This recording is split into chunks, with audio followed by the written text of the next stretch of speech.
जिस लड़के का कभी कपड़े देखकर मजाक बनाया था और सबके सामने बेइज्जती करी थी और कहा था कि तुझ जैसे भिखारी की औकात नहीं कि तू हमारी बराबरी कर सके। लेकिन जब उस लड़के का सच सामने आया तो ऐसा हुआ कि लड़की की पूरी दुनिया ही हिल गई। राहुल उस दिन शहर के सबसे भीड़-भाड़ वाले कैफे के कोने में बैठा था। सामने एक सादी सी कॉफी का कप रखा था, जिससे अब भी भाप उठ रही थी। पुराने कपड़े, जीन्स और घिसी हुई घड़ी राहुल की पहचान उसकी सादगी में थी।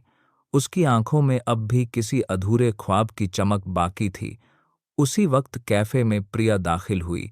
रेशमी बाल, महंगे कपड़े, ऊंची एड़ी की सैंडल और हाथ में ब्रांडेड पर्स। उसके आने से जैसे कैफे की हवा में भी एक चमक घुल गई। प्रिया के साथ उसके 3 दोस्त भी थे, जो हंसते हुए उसी कोने की तरफ बढ़े जहां राहुल बैठा था। राहुल ने नजर उठाई तो दिल की धड़कन तेज हो गई। राहुल को वह दिन याद आया जब किसी दान उत्सव में उसने प्रिया को पहली बार देखा था। तभी से उसका दिल बस उसी एक नाम में सिमट गया था, प्रिया। लेकिन प्रिया उसे देखकर हंसती। उसके पुराने कपड़े और घड़ी को देखकर उसके दोस्त भी मुस्कुरा उठे। राहुल ने नजरें झुका ली, मगर उसका दिल अब भी सच्चा था। प्रिया ने पहली बार उसका नाम लिया। राहुल है ना? राहुल ने मुस्कुराकर गर्दन हिलाई। फिर प्रिया ने जहर घुले लहजे में पूछा, अकेले बैठे हो या किसी अमीर की नकल कर रहे हो? राहुल ने धीरे से जवाब दिया, मुझे बस कॉफी पसंद है प्रिया। उसकी आवाज में सच्चाई थी, मगर प्रिया के लिए वह कोई मायने नहीं रखती थी। प्रिया ने दोस्तों की ओर देखकर तंज कसते हुए कहा, गरीब लड़के भी आजकल कॉफी हाउस में सपने देखने आ जाते हैं।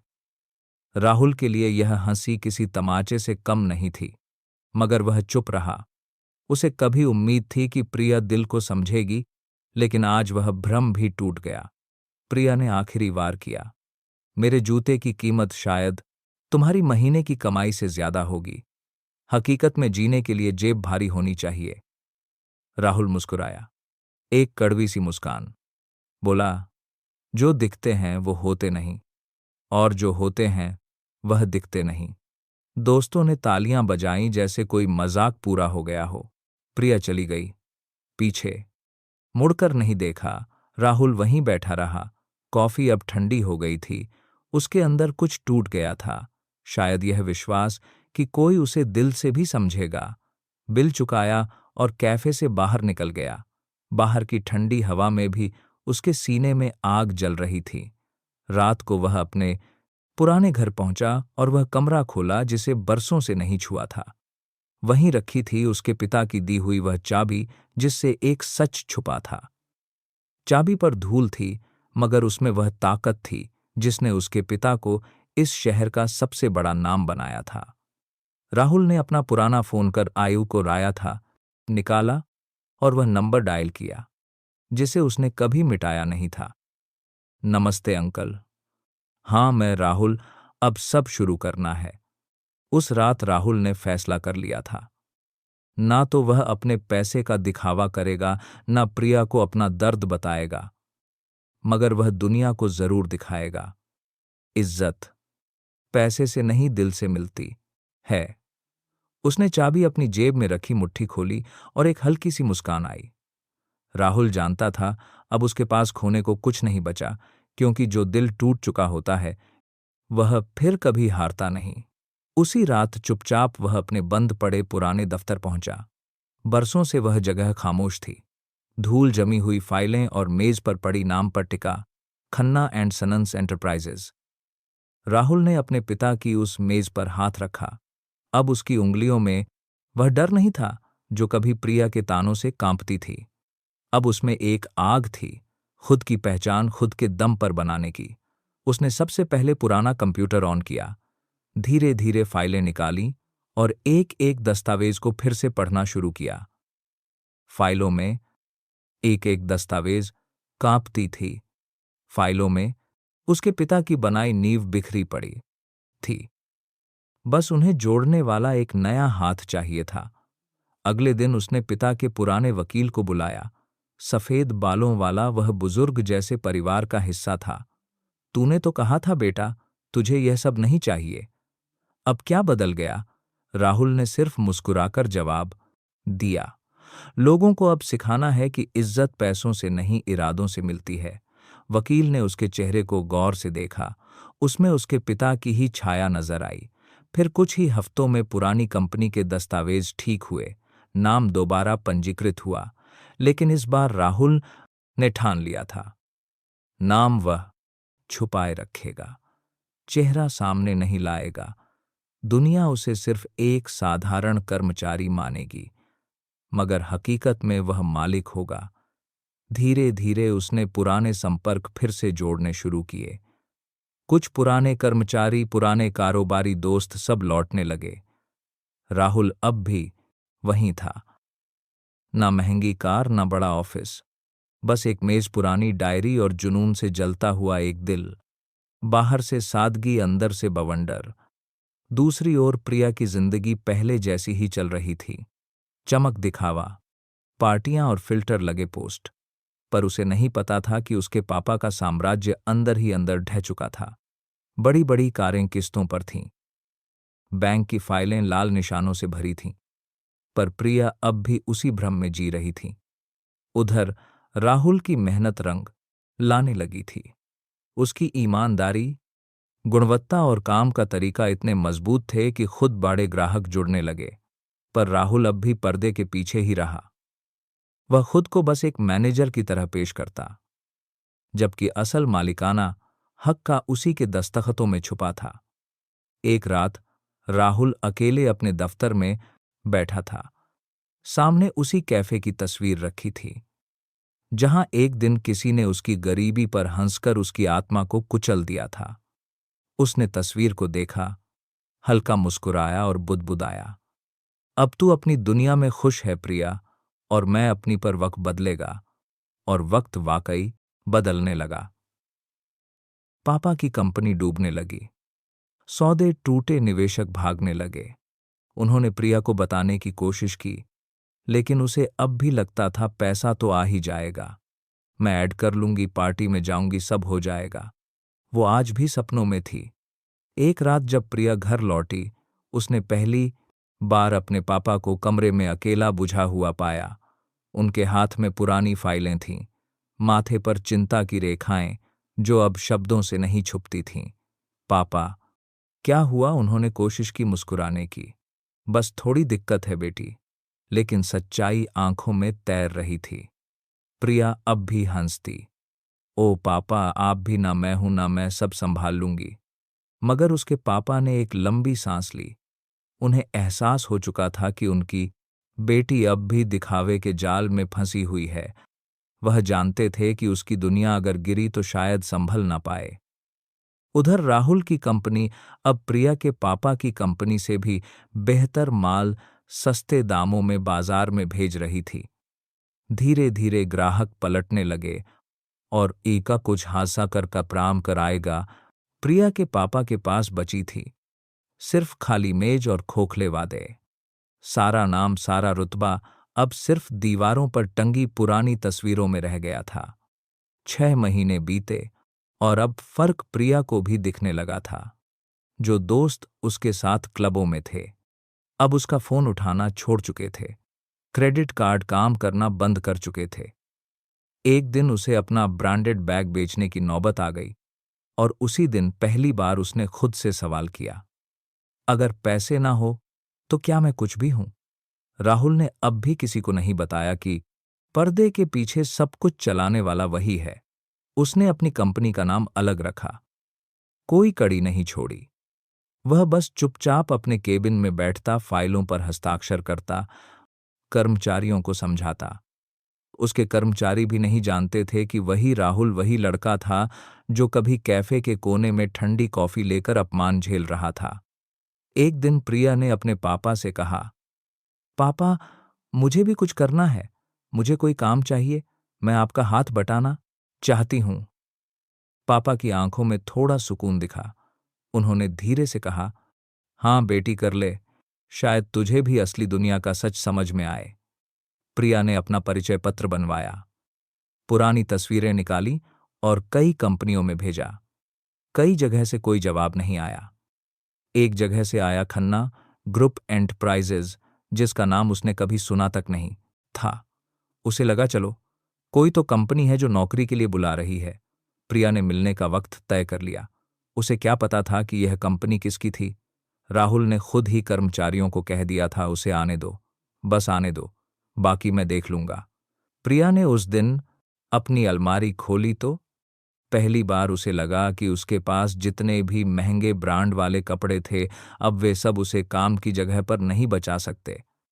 उसने एक सादा सा औपचारिक पोशाक निकाला, हल्के स्लेटी रंग का कोट, अंदर सफेद कमीज, और पहली बार अपने महंगे ऊंची एडी के जूते की जगह सादा काले जूते पहने। उसके बाल खुले रहने की आदत थी, लेकिन आज उसने उन्हें कसकर एक साफ सजी हुई चोटी में बांधा। उसने आईने में खुद को देखा। प्रिया ने पहली बार खुद को बिना दिखावे के देखा था। खन्ना समूह कार्यालय की इमारत के बाहर खड़ी प्रिया को वह सारे दिन याद आ रहे थे जब वह राहुल को देखकर हंसती थी। वह ठंडी कॉफी, वह अपमान, वह दोस्तों की तालियां। उसे नहीं पता था कि वही सब कुछ आज इसी इमारत में उसका इंतजार कर रहा है, एक ऐसे चेहरे में जो अब भी उतना ही सादा था, लेकिन अब उसके पीछे पूरी दुनिया झुक सकती थी। प्रिया ने स्वागत कक्ष में अपना नाम बताया। मानव संसाधन अधिकारी ने उसे बैठक कक्ष तक पहुंचाया। बड़ी कांच की दीवारें, चमकदार संगमरमर का फर्श। प्रिया के पापा के दफ्तर में कभी ऐसा अनुशासन और गरिमा नहीं दिखी थी। उसे एक पल के लिए डर सा लगा। क्या वह यहां खुद को साबित कर पाएगी? क्या वह सच में मेहनत कर पाएगी? बैठक कक्ष के अंदर राहुल पहले से मौजूद था। वही राहुल, बस अब वह जीन्स की जगह करीने से प्रेस की गई औपचारिक पतलून पहने था। सफेद कुर्ता, कमीज जैसी साफ शर्ट, कलाई में वही पुरानी घड़ी। लेकिन आज वह घड़ी किसी प्रतीक की तरह चमक रही थी। राहुल ने प्रिया को अंदर आते देखा। उसकी नजरें एक पल को भी नहीं हिली। प्रिया ने राहुल को देखते ही खुद को रोकने की बहुत कोशिश की, पर उसका दिल कांप उठा। वह राहुल को देखकर घबरा गई थी। उसने अपनी आंखों में पछतावा छुपाया, लेकिन राहुल सब कुछ समझ चुका था। नमस्ते प्रिया, राहुल ने धीमे और शांत स्वर में कहा। वही आवाज, वही ठहराव, बस अब शब्दों में कोई थरथराहट नहीं थी। प्रिया ने अपनी फाइल मेज पर रखी। नमस्ते राहुल, तुम यहां? राहुल ने हल्की मुस्कान के साथ कुर्सी की तरफ इशारा किया। बैठो, घबराओ मत। यह कोई सार्वजनिक कैफे नहीं, यहां कोई तालियां नहीं बजेंगी। प्रिया को जैसे किसी ने सच का आईना दिखा दिया हो। वह धीरे से बैठ गई। उसकी उंगलियां कांप रही थीं। राहुल ने उसका परिचय पत्र देखा, फिर सीधे उसकी तरफ देखा। तुम्हें काम क्यों चाहिए प्रिया? राहुल का सवाल इतना सीधा था कि प्रिया के पास झूठ बोलने की कोई जगह नहीं बची। प्रिया ने नजरें झुका ली। मुझे काम करना है राहुल, मैंने बहुत कुछ खोया है, अब सब संभालना है। राहुल ने उसे एक पल देखा, वैसे ही जैसे सालों पहले उस कैफे में देखा था, लेकिन अब उसकी आंखों में मोह नहीं था। अब वहां आत्मसम्मान की नमी थी जो वक्त के साथ सख्त हो गई थी। वह अब भी वही राहुल था, पर अब टूटने वाला नहीं, सिर्फ संवारने वाला। तुम्हें पता है प्रिया, राहुल ने शांत लहजे में कहा, जो इंसान कपड़ों और पैसों से दूसरों को परखता है, वह किसी टीम को भी अंदर से तोड़ सकता है। यहां लोगों के ओहदे नहीं, उनकी मेहनत मायने रखती है। प्रिया का चेहरा झुक गया, गालों पर गर्मी और आंखों में पछतावा तैरने लगा। माफ कर दो राहुल, उस दिन के लिए मैं समझ नहीं पाई थी। उसकी आवाज कांप रही थी, मगर राहुल ने बिना देर किए उसे रोक दिया। माफी नहीं चाहिए प्रिया, समझ चाहिए। यहां काम मिलेगा, पर वह राहुल नहीं मिलेगा जो कैफे के कोने में चुपचाप बैठा था। यहां दिखावा नहीं चलेगा, बस मेहनत और इंसानियत चलेगी। प्रिया के आंसू छलकने लगे। उसने कांपते हाथों से समझ करवाया, कलम उठाया और दस्तखत किए। राहुल ने फाइल को बंद किया। बिना कोई विजय मुस्कान के, जैसे कोई युद्ध नहीं जीता बल्कि आत्मा को सुकून मिला हो। उसने नजरें उठाई नहीं, मगर चेहरा अब भी वैसा ही शांत था। बैठक खत्म हुई। प्रिया उठी। उसकी चाल में अब भी शालीनता थी, पर घमंड कहीं नहीं था। जब वह दरवाजे तक पहुंची तो एक पल को पीछे मुड़ी। उसकी आंखों में एक खामोश सवाल था, क्या तुम फिर से वैसे बन सकोगे जैसे तुम पहले थे? राहुल ने एक पल उसकी आंखों में देखा और फिर नजरें फेर ली।